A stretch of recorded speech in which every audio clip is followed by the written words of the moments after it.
it before the read-through, presumably? So I get the first draft from like the rough draft, which is normally so much different. I mean, there were, I think like in the first draft, the GameStop was 3 episodes, and then the LAN party had like even more characters in it than you'll see, and there were actually characters that were just cut out overall, that there were really no need for. So yeah, immediately like she'll give me the script, and then I'll just immediately start like figuring out how we're going to shoot this. So you're already seeing how it's going to look in your head. Exactly. On that first read through, I'm already like, I'll just get a pen and I'm just making notes for jokes or for visual gags or for where can we maybe shoot this. And where did you get the idea about Vork and his van knocking over the trash cans all the time? Because that was really funny. Thank you. No, I just thought it'd be funny. I don't know. It's a silly gag. And fortunately, Felicia was. I remember when I told her about it, she's like, "Really? Like garbage cans?" And I was like, "Come on, it'll be funny." There is one more gag reel, is that right? There will be with 12, and it's excellent. It's very, very. It's my favorite of the 3 gag reels because we've got a lot of Felicia, Sandeep, and Jeff. Together, as you've seen like in the previous scenes, a lot of stuff from Ep 10 is in there. So do you ever forget that you've shot something and then you go back and you have like, oh yeah, we had that alternate scene, alternate angle here, or do you have everything in your head?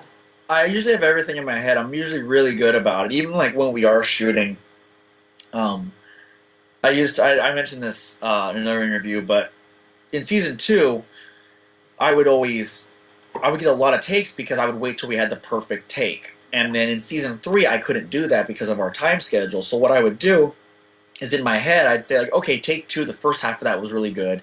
And in take 4, the second half is really good. So I can use those together in editing. Yeah. And since I'm directing and editing the show, I've always got kind of a mental note of like pretty much everything we've shot. When I sit down, I'll remember stuff. But in addition to that, like our script supervisor takes such good notes that, I always make sure to glance at them and make sure I'm not missing anything. Mm-hmm. But there was one scene that we just never shot, and it was an editing where we had to like make it work when we had the guild applicants applying for the guild. Yeah. If you watch that scene, you'll notice that Zabu's not in the chat watching him with everybody. Oh, yeah. The first appearance of him in that episode is when he shows up and says, quick question, if someone ties you up, they're not supposed to leave you out all night, right?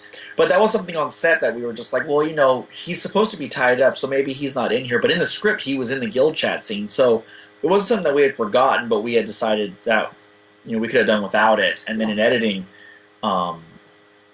we just, we still got to go, because there was one joke where she says, "You're right, Fox are creepy," which refers back to something Sandy says in guild chat while they're watching the applicants. But since we never shot it, we never had it, but we figured it just still worked, that they had that conversation previously and not necessarily in that same episode. And then, do you have a big plan of to what you want to do in the next 2, 5, 10 years, where you'd like to be?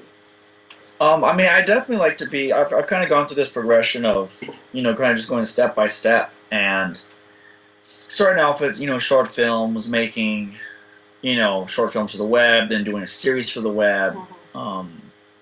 Personally, just because I'm a big fan of television and I'm a big fan of kind of working with the same characters, is like I would love to do something in TV next, and definitely just keep climbing that ladder, and hopefully, doing web content will lead to doing TV content and then eventually film content. But I'm not ready for film content yet, just personally. I would much rather jump into TV and do a 22-minute sitcom. Yeah.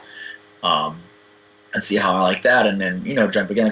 I'll, do myself or something that I'll do with Payman or something that I'll do with Jeff. There's always something. Like, Payman and I are definitely working on a TV show pitch together right now, which we're hoping to start pitching soon. Which I'm really excited about, and so, hopefully that'll be the next step. Yeah. But I guess we'll just see. Payman's a funny guy, though, isn't he? He's great. Funny on Twitter, and I've chatted to him a couple of times, and he's a really funny guy. He's great. He's a really funny writer, but I think he's a great performer as well. And so he's He's a really fun guy to work with. You see, because I'd only ever seen him as Unicow. Unicow. Oh, your county. Unicow. And when I started looking at the Comedy Gumbo, it was like, oh, he can smile, you know. Yeah, he's not just frowning the whole time. But they're very funny sketches, and you know, I enjoyed them. But he played a Unicow so straight. It was. Oh yeah. It was always, but it was one of those things where on set, anytime he'd do it, even though it was that same familiar scowl, everyone just starts cracking up, you know. And then I don't know, he was just really good in that. I'm hoping season 4 happens. I would love to. I just love the show, like even just like when Felicia hands me scripts, and I can read about new episodes. It's just exciting to see like where this is going.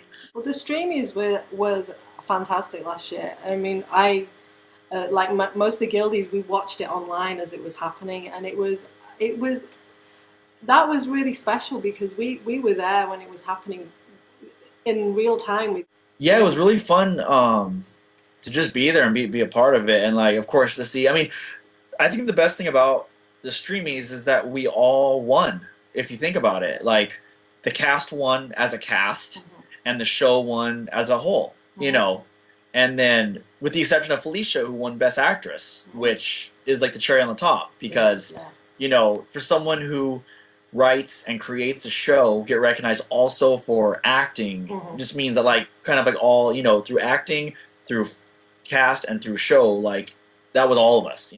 She made a fantastic speech as well. I really hope they release the video of the Streamies, because she did a really great acceptance speech. The speech was great, and it's funny because she had to follow her own speech, because I think after that was the show award. Yeah. And because I remember she was backstage when the show won, and she had to run back out after, so I was like, well, only you can top that speech, because I'm not going to try.